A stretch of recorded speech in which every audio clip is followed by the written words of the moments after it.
नमस्कार। आचार्य सलील चैनल में आप लोग का स्वागत है। मोदी जी तीसरी बार प्रधानमंत्री बन चुके हैं और बहुत से लोगों का मेल आया कि आचार्य जी आपके बहुत दिनों से वीडियो नहीं आ रहे।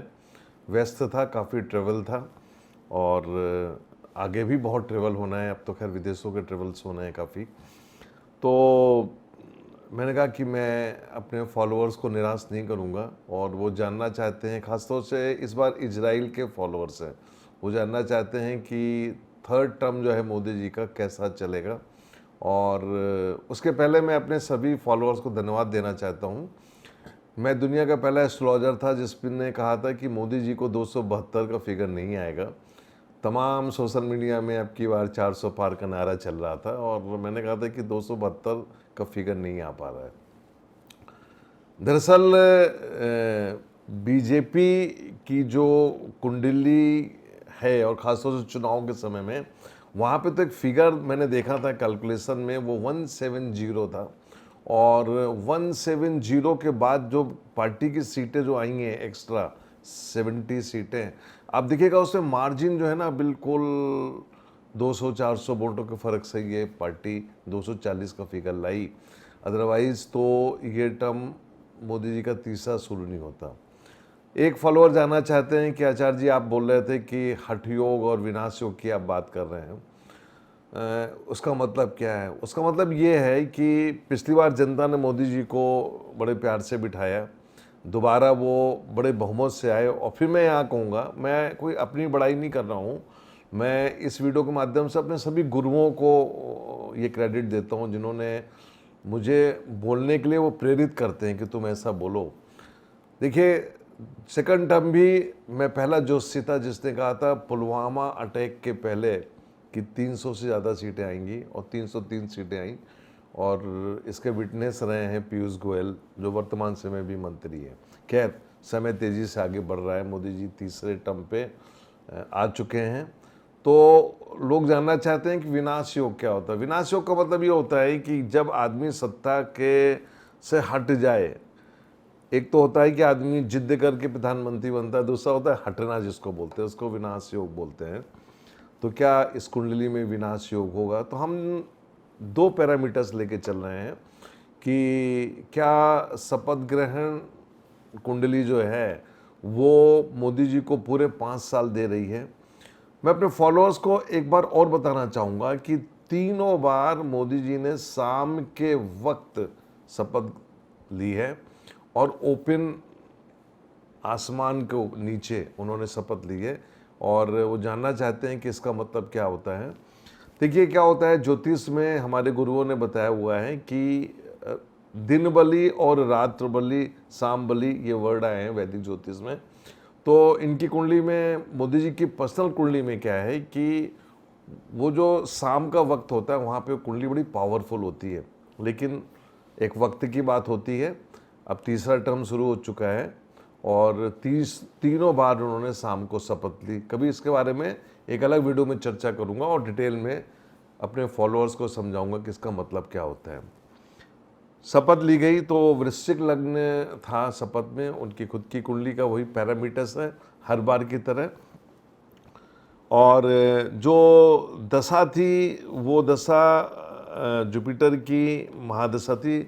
आपकी शपथ को, जो शपथ ग्रहण समारोह हुआ, वृश्चिक लग्न की कुंडली है और लग्न में कोई प्लैनेट्स नहीं है। दूसरा घर भी खाली, तीसरा घर खाली, चौथे घर में शनि, पांचवें घर में राहु, छठे घर में मंगल अपनी ही राशि में, सातवें घर में गुरु, बुध, सूर्य और शुक्र, आठवां खाली, नवें घर में चंद्रमा, 10वां खाली और 11वें घर में केतु।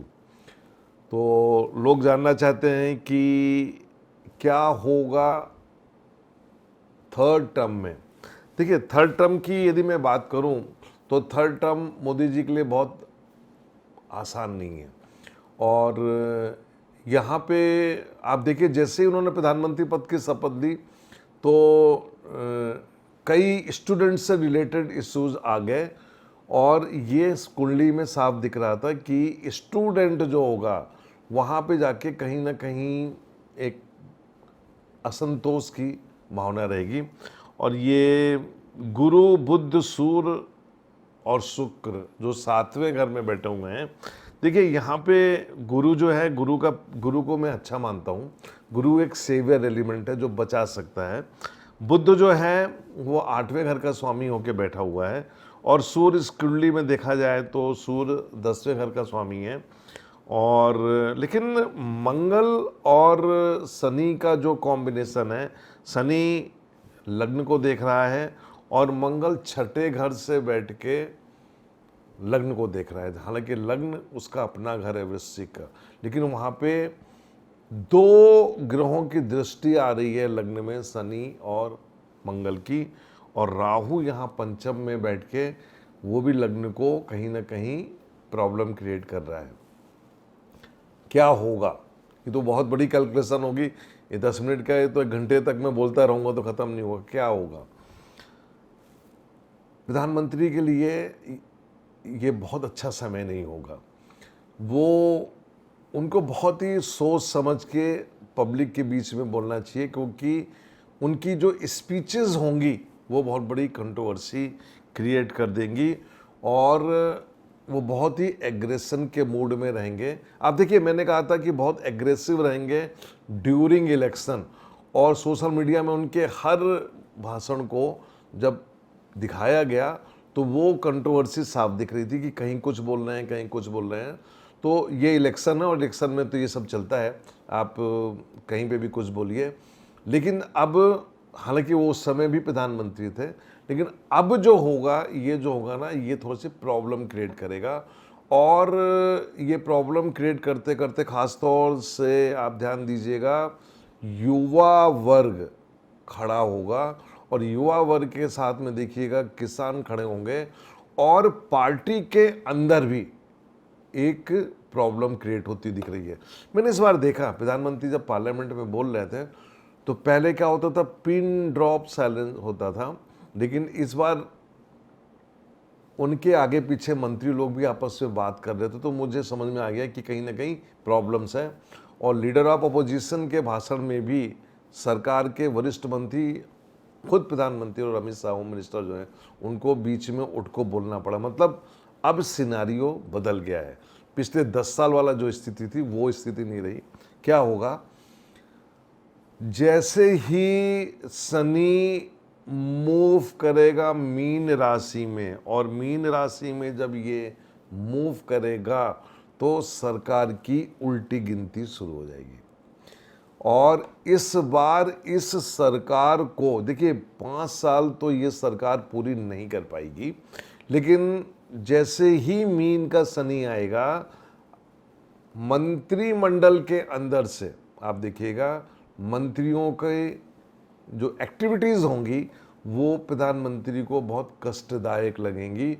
और मार्च 2025 यहाँ से जो कहानी शुरू होगी, ये पतन की तरफ जाएगी। और मैं अपने फॉलोअर्स को बताना चाहूँगा कि अभी सरकार को बहुत कुछ काम करना है, लेकिन राज्यसभा में बहुमत नहीं है, तो सरकार के जितने भी एजेंडा हैं वो अब पूरे नहीं हो पाएंगे, और यहीं से एक पतन होगा। महंगाई, बेरोज़गारी और बहुत सी जो समस्याएं होंगी, ये मोदी जी के लिए बहुत, उसको हैंडल करना इतना आसान नहीं है। और जो बैकबोन बोला जाता है ब्यूरोक्रेसी, उसमें भी कहीं ना कहीं प्रॉब्लम्स आएंगी। ब्यूरोक्रेसी के ऊपर भी मैं एक वीडियो देने वाला हूँ बहुत जल्दी। तो ये बहुत सी घटनाएं होंगी आगे चल के जो प्रधानमंत्री के लिए कष्टदायक होंगी। मेरे फॉलोअर जानना चाहता है कि कब तक वो रहेंगे।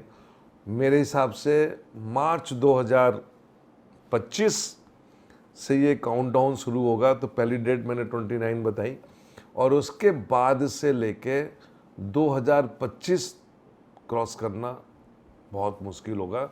तो ये सरकार अपना टेन्योर कंप्लीट नहीं कर पाएगी। और वैसे भी बीजेपी के अंदर 75 साल का एक फार्मूला है, यदि वो फार्मूला चला तो नेचुरली वो 75 साल के उम्र के हिसाब से वो रिटायरमेंट ले लेंगे, जैसा कि मैं सुनने में आ रहा हूँ, जो बीजेपी के मेरे दोस्त लोग बताते हैं। तो आप देखिएगा कि 2014 में जो मैंने बोला वो पूरे सरकार ने 5 साल वैसे ही किया। 2019 में जो बोला सरकार ने बिल्कुल वैसे ही किया। इस बार आपको थोड़ा लोगों को जो उनके फॉलोअर्स जो है थोड़ा बुरा लगेगा, लेकिन एस्ट्रोलॉजी है और ये सब राहु की माया है, और राहु की माया जो होती है वो बड़ी विचित्र होती है। तो मेरे हिसाब से 2025 क्रॉस करना बहुत मुश्किल होगा। काउंटडाउन शुरू होगा मार्च 2025 से। नमस्कार।